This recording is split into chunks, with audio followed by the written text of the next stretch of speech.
নমস্কাৰ আজিৰ এই ভিডিঅ'টোত আমি ডিসকাস কৰিবলৈ লৈছো বহুতো ছাত্ৰ-ছাত্ৰীৰ এটা কনফিউজিং পইণ্ট সিন্স আৰু ফৰৰ মাজত ডিফাৰেন্স কি আমি সময়ৰ ক্ষেত্ৰত কেনেদৰে সিন্স আৰু ফৰ ব্যৱহাৰ কৰিব পাৰো আজিৰ এই ভিডিঅ'টোত মই আপোনালোকক ক'বলৈ যত্ন কৰিম সিন্স আৰু ফৰৰ মাজত ডিফাৰেন্স কি আৰু সিন্স আৰু ফৰ কোনটো বাক্যত কেতিয়া ব্যৱহাৰ কৰিব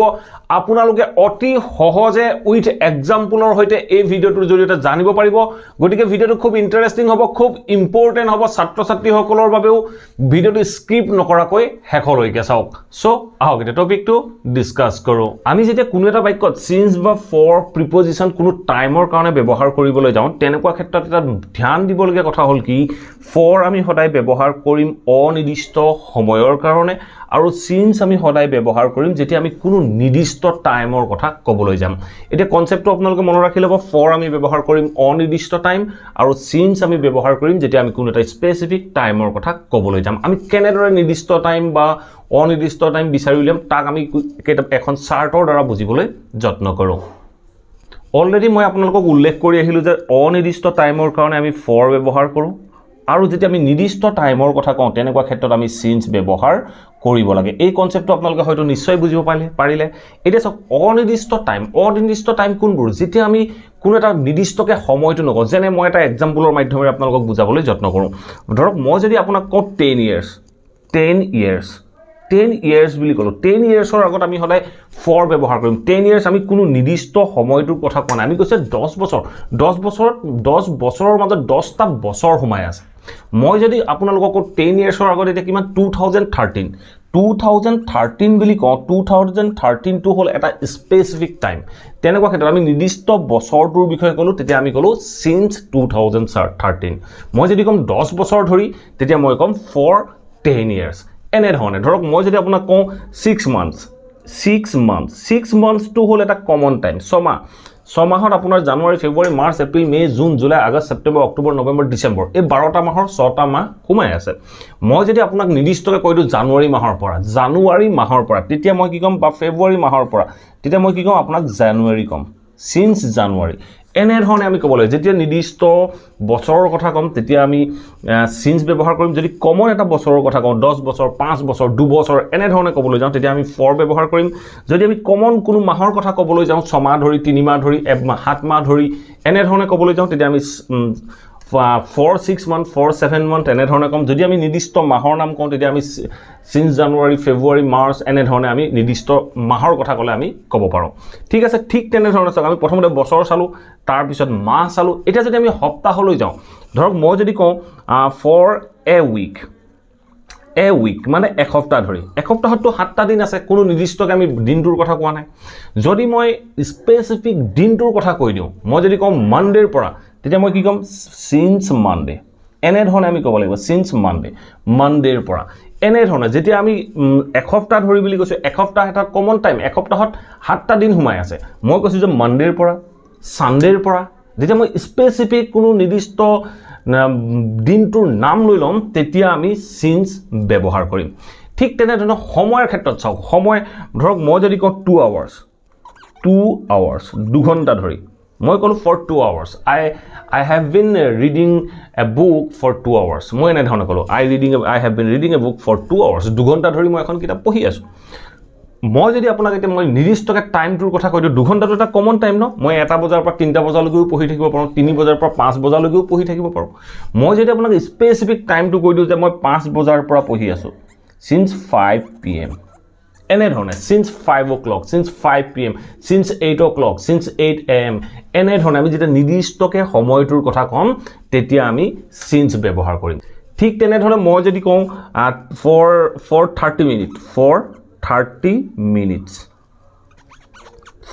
minutes আমি ক'ব লাগিব 30 মিনিট ধৰি for 30 minutes for 45 minutes এনে ধৰণে 45 minutes কৈছো আপুনি যদি এক্সাক্ট টাইমটো কৈ দিব ধৰক সিন্স 5:30 PM সিন্স 4:30 PM যেতিয়া নিৰ্দিষ্ট টাইমটোৰ কথা কৈ দিম তেতিয়া আমি সিন্স ব্যৱহাৰ কৰিম এইখিনিলৈকে আপোনালোকে নিশ্চয় বুজিব পাৰিছে ঠিক তেনে ধৰণে কিছুমান কমন টাইমৰ কথা আমি উল্লেখ কৰিব পাৰোঁ যেনে for a long time এই লং টাইমৰ আগত এটা কমন টাইম হয় সো আমি কৈছো যে for a long time ঠিক তেনে ধৰণে for a for a while কিছু সময় ধৰি এইটো এটা হল common time for a while ঠিক তেনেধৰণে for a few weeks কে সপ্তাহ মান ধৰি এনেধৰণে for a few months কে সপ্তাহ মান ধৰি এনেধৰণে এইবোৰ হল common time so এনেধৰণৰ common timeৰ আগত আমি for preposition ব্যৱহাৰ কৰিব লাগে ঠিক আছে এতিয়া চাওক কিছুমান স্পেসিফিক টাইমৰ কথা আমি ক'ব পাৰো যেনে স্পেসিফিক টাইম যেনে আমি ক'ব পাৰো যে since my childhood লৰালি কালৰ পৰা লৰালি কালটো হলাই স্পেসিফিক টাইম বুলি ধৰা হয় আমি কৈছো since childhood লৰালি কালৰ পৰা ঠিক তেনেধৰণে আমি ক'ব পাৰো since morning এইটো হল আপোনাৰ কোনো নিৰ্দিষ্ট টাইমৰ কথা আমি উল্লেখ কৰা নাই কৈছো যে morning to এটা নিৰ্দিষ্ট টাইম বুলি ধৰা হয় তেনেকুৱা ক্ষেত্ৰত আমি ক'ব পাৰো since morning তেনেধৰণে since evening এনে ধৰণে কিছুমান নিৰ্দিষ্ট টাইম আছে এই টাইমবোৰৰ আগত আমি since ব্যৱহাৰ কৰো আৰু এনে ধৰণৰ কিছুমান কমন টাইম আছে যিবোৰ কমন টাইমৰ আগত আমি for ব্যৱহাৰ কৰো এই কনসেপ্ট কেটা মনত ৰাখি লব আপোনালোকে যিকোনো বাক্য সহজে ফৰ্ম কৰিব পাৰিব এটা এটা এক্সাম্পলৰ মাধ্যমেৰে ইয়াক বুজিবলৈ যত্ন কৰো এতিয়া আপোনালোকে স্ক্ৰীনত 3-4টা এক্সাম্পল দেখিবলৈ পাইছে সো ফাৰ্স্ট এক্সাম্পল কি কৈছে she has been learning english তাই ইংৰাজী শিকি আছে she has been learning english তাৰ পিছত কি কৈছে for a few months মানে a few months to হল এটা কমন টাইম আমি নিৰ্দিষ্টকে টাইমটোৰ কথা কোৱা নাই মই যদি কওঁ তাই জানুৱাৰীৰ পৰা শিকি আছে তেতিয়া আমি কলো হয় since January তেতিয়া মই বাক্যটো কৈছো যে she has been learning english for a few months কে সপ্তাহ মান ধৰি শিকি আছে মই কোনো কে মাহ মান ধৰি শিকি আছে মই কোনো নিৰ্দিষ্ট মাহটোৰ কথা কোৱা নাই মই যদি মাহটোৰ কথা কলো হয় মই তেতিয়া কলো হয় since January since February since December এনে ধৰণে কলো হয় ঠিক আছে নেক্সট এক্সাম্পল চাওক কি কৈছে I have been playing cricket মই ক্ৰিকেট খেলি আছো কেতিয়াৰ পৰা চাওক তাৰ পিছত কি কৈছে since my childhood মই মোৰ লৰালি কালৰ পৰা ক্ৰিকেট খেলি আছো মই অলৰেডি কৈ আহিলো চাইল্ডহুড টো আমি স্পেসিফিক টাইম বুলি ধৰো গতিকে আমি ব্যৱহাৰ কৰিছো since childhood মই যদি কলো হয় মই 20 বছৰ ধৰি ক্ৰিকেট খেলি আছো I have been playing cricket তেতিয়া আমি এখিনি since অৰ ঠাইত for ইউজ কৰিলো হয় তেতিয়া আমি কলো হয় for 20 years এনে ধৰণে কলো হয় ঠিক আছে নেক্সট এক্সাম্পল চাওক কি কৈছে she has been working here তাই ইয়াত কাম কৰি আছে কেতিয়া for 10 years তাই 10 বছৰ ধৰি ইয়াত কাম কৰি আছে মই ইয়াত কি কলো 10 বছৰ ধৰি বুলি কৈছো 10 বছৰ ধৰি বুলি কওঁতে মই কোনো নিৰ্দিষ্ট সময়টোৰ কথা কোৱা নাই 10 বছৰ এটা কমন টাইমৰ কথা কৈছো তেতিয়া মই কৈছো she has been working here for 10 years তাই 10 বছৰ ধৰি ইয়াত কাম কৰি আছে ঠিক আছে এটা নেক্সট এক্সাম্পল চাওক কি কৈছে he has been studying